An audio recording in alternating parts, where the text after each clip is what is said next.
My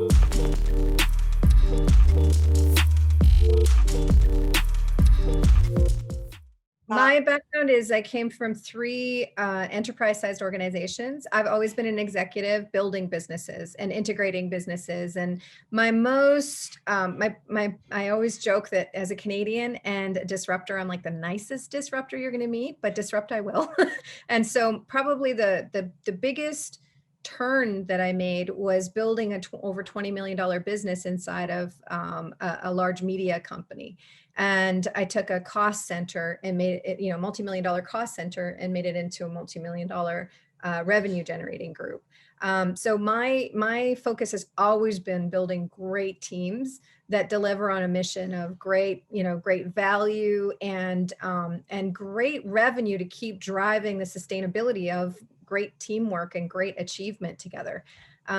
So I learned that rule of when I came into the consulting world, the rule was, as short of murdering someone, as if you made the most money, you got to set the rules. Nobody messed with you. And so I realized, all I have to do is make money, and then I get to do what I know is the right thing to do, and we'll make more money and be more sustainable and be satisfying and create purpose and mission and growth and all the things you want to feel as a leader that you're doing and you're contributing to the organization that you're building and to the team that you're building. And for your own fulfillment, there's something beyond just the numbers. And that's where, my role certainly has changed within C-Suite Network, but I'm still the general manager of the Hero Club. My business partner, Jeffrey Hazlett, wrote the Hero Factor there, which is essentially the mantra for the Hero Club. CEOs that are dedicated to do more than just look at the numbers in the equation. Well, thank you, Tricia Benn. Let me welcome you officially to the Manage Self, Lead Others podcast. We started a fascinating conversation and it just continued. So let me explain to everybody that today we're going to talk to Tricia because she's been a senior executive, as she was saying, in three enterprise level organizations. And because I'm an executive advisor with the C-Suite Network, I've had almost weekly interactions with you, Tricia, and I've been nothing but impressed with how you expand our capabilities. So I really thought that, in fact, one of the conversations we had was how you call the people that support you, supporters, and that managers can actually call their people supporters. And I went, that's a really neat idea, because once upon a time there was the word subordinate, and then it morphed into direct reports, and now we actually call them individual contributors. But I really like the elevated term supporters. So what's your thoughts around that?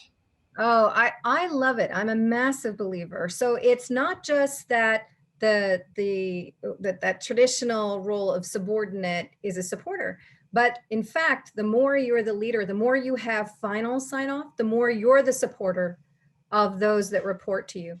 Is that like servant leadership?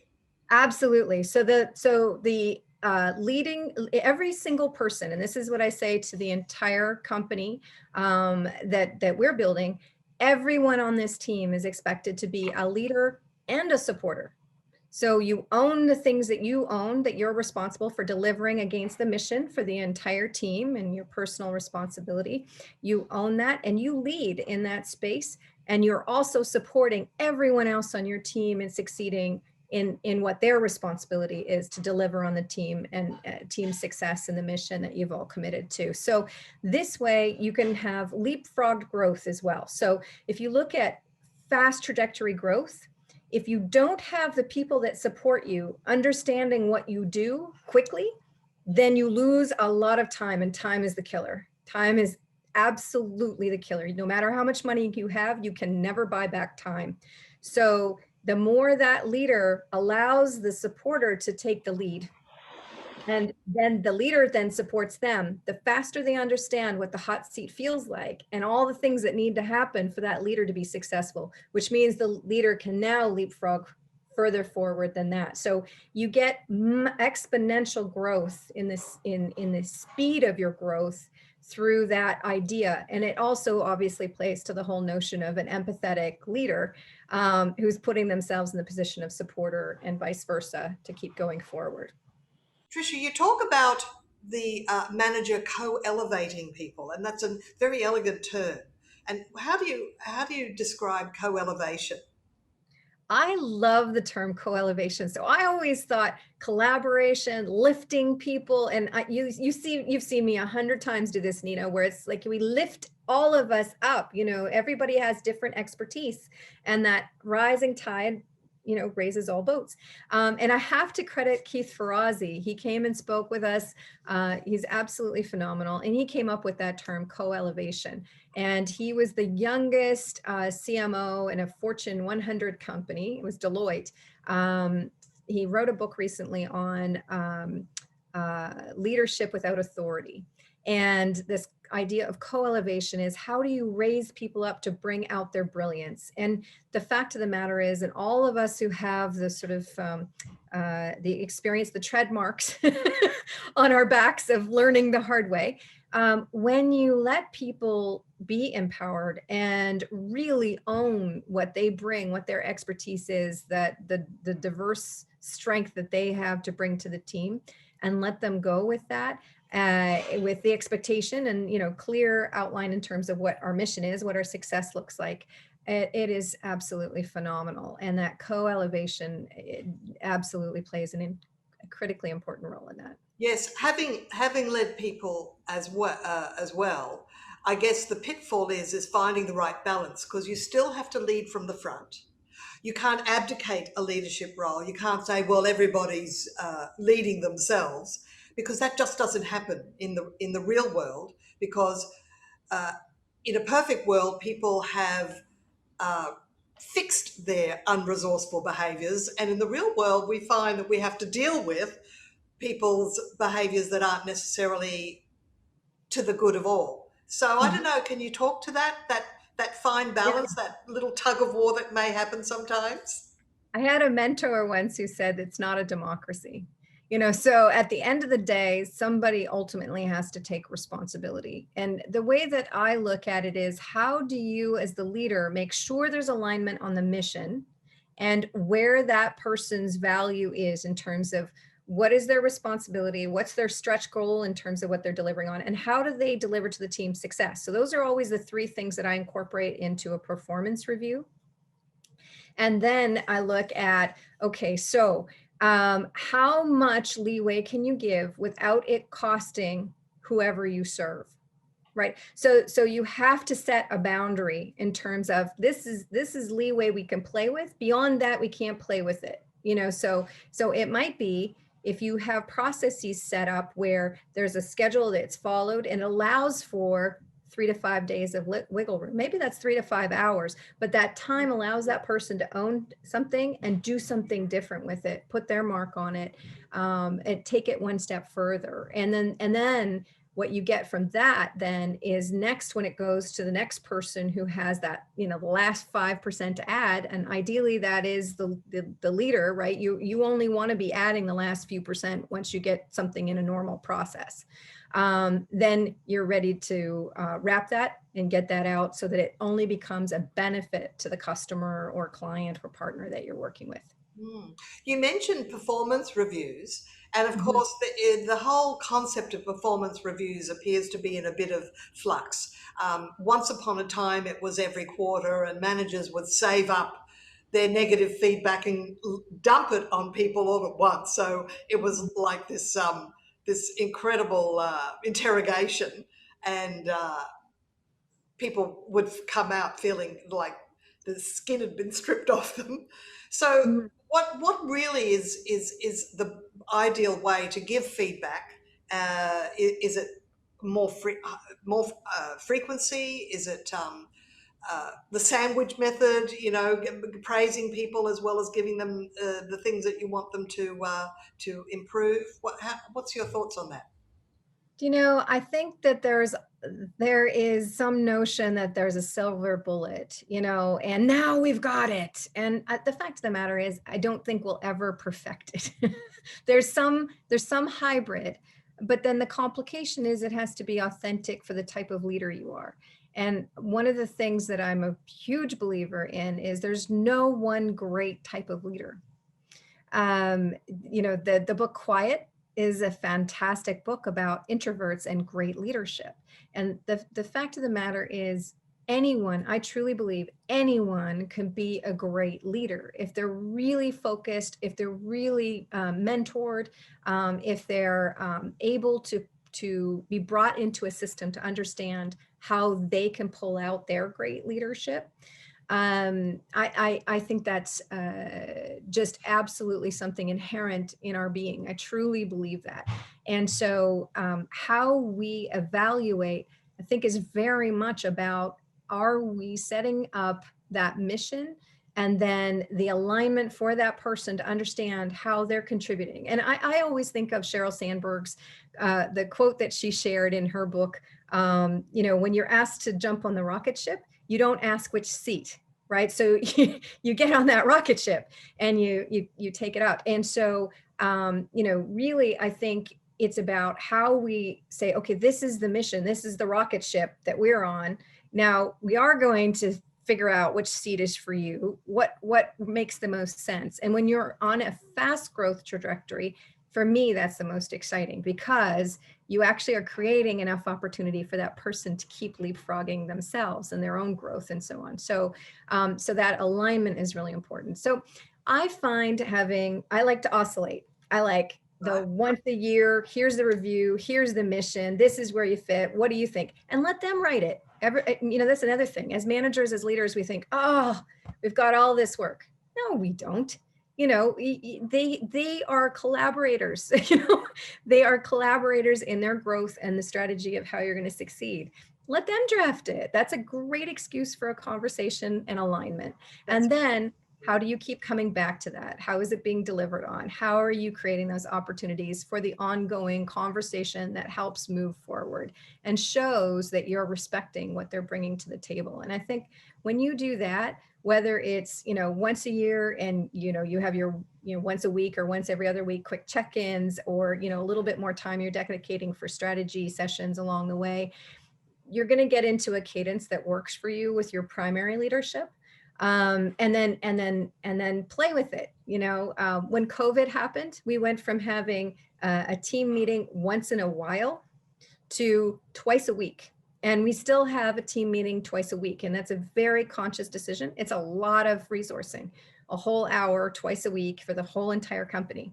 But with COVID and the fact that we can't be in an office together, we feel that's a valuable investment to make. Now, will we change that? Absolutely. When? I don't know. We'll keep evaluating. Right. Well, in fact, Eric Schmidt, when he came to was CEO of Google, when they only had meetings every fortnight or every 2 weeks or so, and he got them to do frequent short meetings, and that sort of evolved over time. So when because the year 2020 and continuing into 2021, it is a different year where we're having to respond to changes that are coming at us at a faster pace. Whether it'll stay like that or whether it'll settle down, only only the future knows. You talk about quick check-ins, and I think the other term for it is one-on-ones. And some managers think that their job in terms of working with the team is to hold team meetings. But how important is the one-on-one short informal meeting? I've just gone through erasing all my one-to-ones for January. And the reason I did that is I wanted to be very mindful about how I want January to be set up. So what I'm going to do in January is I'm going to set up quick 15-minute check-ins once a week for the people that I need, regular check-ins with. So my top leadership.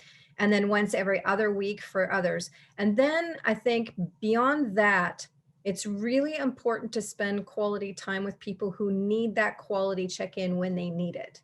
So allowing ourselves the flexibility to really respect that our team are people, there are different times where they're going to need a different kind of conversation. So I think the 15-minute check-ins, those are sharp, they're quick, they're, you know exactly what you're going to cover, what's good, what's not, what do you need? Are we on track? Anything you're worrying about, any flags, that's a quick check-in, and the ability to identify, we need a little more time on this, and then you can schedule that more time. And Because check-in is also scheduled as well. yeah, Yeah, because this is where I made so many mistakes early in my career. I used to think that open door policy was a great idea. That was open interruption. What I yes. now realize is people, if they want to actually interrupt me, let's make a time, and I'll do all my little quick check-ins all at once in a day. And usually things can wait until you have an agreed time. Well, and it treats it with the respect that's needed, right? That your time, open door policy is wonderful. And here's the way that I use an open door policy, which is house on fire. So if the house is on fire, carte blanche, make whatever call you need to make. Tell me what you need in that moment, period. Done. You have my support. And so that's always there. Something happens, you need me now, you let me know. And everybody knows how to reach me immediately. So I know there's something like that. And Nina, that seldom happens. Normally you're planning, you've got your time and you're set to go. And so that works out. And there might be the odd time here and there, but I think now especially is going to be really critical for us as business leaders to be mindful about how we spend our time. And that's why I canceled all my one-to-ones, because I'm spending this week just getting myself set up so that I can lead successfully in 2021. And I want to be very mindful about my one-to-one time when it happens, and when I'm giving myself time to complete the very important tasks in terms of leading the entire business. And that's something I think all of us need to be mindful of now, because our time has kind of slid from home office, Yes. scenarios, and just not our normal breaks in the day. It might be a commute or other things that we do that break up our That's day. right. When we had the commute, we actually had brain downtime to actually daydream, and they call that brain default mode. And it's restorative. And people, managers especially, everybody needs the opportunity to make connections between incoming information. So if we've always got constructed meeting time, we're not having that sort of off time as well. We're on more often than we're off. But have you discovered any or come to any insights about leading people remotely? And now that we've been doing it for some time, have you got any advice around how you can successfully create collaboration while people are working remotely? I think there are a couple things. One, I think it's really important that you are mindful about the leadership on mission and what people owe to the team, because when we're independently driven and we're driven against a mission, we won't let the rest of the team down. And so, you can monitor people, and I know there's technology. How long have people been looking at the screen, and is it on, and all that kind of stuff. I can't imagine a more pitiful way to spend my time personally. And I know there's some businesses where that has to happen. I respect that that's the case. Thankfully, not in mine, and I don't want to do that. I want people on my team to be just as driven to serve the way that I am, and more so, that we really are driven to have an impact by fueling the business owners and leaders and influencers that will change the world. Our commitment is all about great business having great impact. So that's one thing. I think those values-based approaches to businesses, which is what the Hero Factor is all about, what the Hero Club's all about, what C-Suite Network's all about, that has never been more important. That motivation, that connection, that knowing that every single person on that team matters because they're delivering, and otherwise we couldn't, as a team, succeed. And do you think Um, managers need to remember that they are the chief motivator, and oh, that they need to frequently refer back to the big picture benefit to the community that their organisation, their enterprise is giving, even if maybe their small team, they may have their own mission, that is separate or independent of the enterprise's mission. For example, the IT department for a health department has their own mission, which is Yep. supporting the overarching mission. So how important is it, managers that frequently refer back to that big picture contribution? I think it could not possibly be more important. And we all need to have that sense of belonging and purpose and meaning. And nothing has changed in that, except that I believe it's even that much more important because so many of us are feeling disconnected with having to work entirely from home offices or not interact in our communities the way we normally would. I just wondered if you wanted to tell us a little bit about the book that you've is almost ready for publication. Title is just a working title at the moment, so but It it'll be is. available on Amazon or. Yes, it will be. It will be. And what's Um, the overarching theme of your book, Tricia? Really, it's about how great leaders can create great leaders in their teams, and really about how we as leaders support that leadership and ownership of delivering on the mission and creating great teams that do that.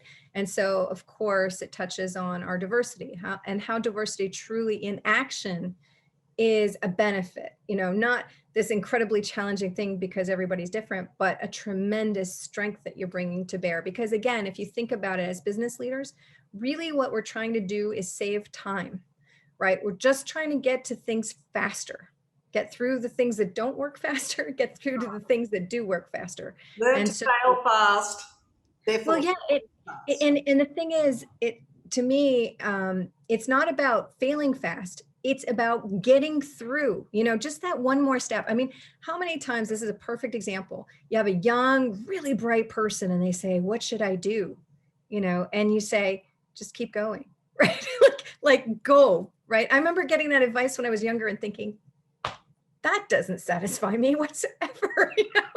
But really it's just keep going, but go faster if you can, keep moving, keep moving. Directions and eventually as you keep moving forward, the good things stay and the less valuable things fall away. Exactly. I love just simple illustrations. And this is another thing, since we only have this little box in front of us, I explained to my team, we need fast growth. This is what we're aiming for, this kind of growth. So we need that innovation. So you've got to keep trying. And then you use your infrastructure to hold in place the things you want to keep, right? And let the other stuff drop off really quickly, as fast as possible. And then keep letting that innovation pull you up. And the only way you can do that is by having the infrastructure fill in what you want to keep and drop the other stuff quickly. So not acting like it's some kind of mistake or failure. Who cares? It's just information. This works. We're keeping it. This doesn't, we're dropping it. Yeah. It's called mistake-based learning, and it's not a mistake. It's a learning experience. Absolutely. It teaches you what you want to keep, what you like, what you want to see more, and it gives you experience to build on so that your team understands and feels what it is to succeed and how to keep pushing through to that success. How can, this is my final question, I suppose, how can someone who's aspiring to be a manager and yet their manager isn't reflecting the behaviours that they would like to see in a manager? I guess they just have to move sideways. They can't really change the manager that's leading them, can they? I am not a huge believer in that. No. Try as I Find might. another mentor in the organisation and see if you can move sideways.